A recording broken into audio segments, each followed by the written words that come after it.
Food. All Grown Up was a weird show.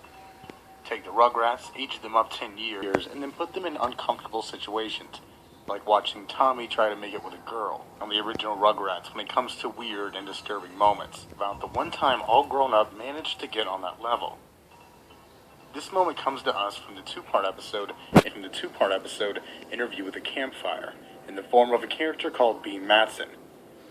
Bean is a character who appears only in the special and introduces the kids to Camp Everwood, telling the tales of all things scary that supposedly took place at the camp.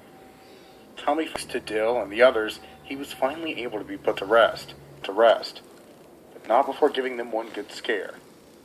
At the end of the episode, the gang reviews the footage they took for the horror movie, when a scene shows up that none of them filmed. The elephant we have tracked lies hidden in the bush. All day, this solitary female has eluded our camera. Cautiously, we approach. Shows Bean levitating with red eyes saying, "Don't ever got no bringing or nothing."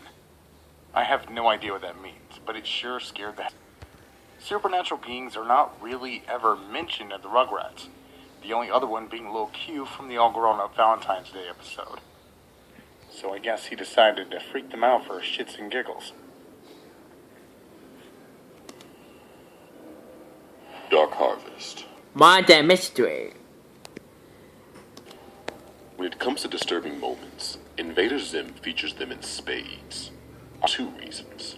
One taking place in the context of the show, and one in real life. In the episode Dark Harvest, Zim finds that none of his organs resemble that of a human's at all.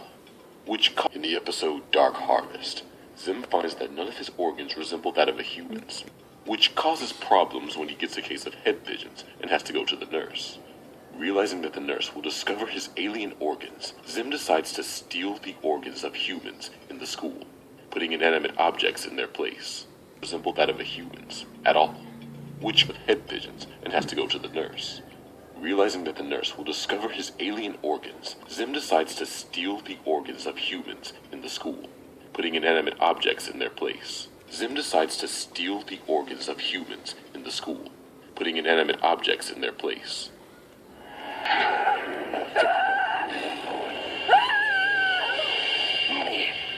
Nice catch, John. At the seams. This episode is dark and disturbing in its own right. Things get even darker when we take a look at Scott Dulesky. On October 15th, 2005, Dulesky murdered his neighbor, Pamela Vitali. He was a minor at the age of 16 at the time, so he did not qualify for the death penalty and was instead sentenced to life in prison with no chance of parole. During the trial, it became increasingly evident that Dulesky was fascinated with organs, and often talked about breaking children's necks. It became increasingly evident that Dulesky was fascinated with organs, and often talked about breaking children's necks and wondering how the human body would function without certain organs, drawing attention to certain comments he made after watching said episode. However, although those same teens also stated that he is not violent, and that's clearly false. Those same teens also stated that he is not violent, and that's clearly false. That he is not violent, and that's clearly false. So, could this episode of Invader Zim have actually to life in prison with no chance of parole? During the trial, it became increasingly evident that Dulesky was fascinated with organs. The trial, drawing attention to certain sides, stated that he was just joking about those comments.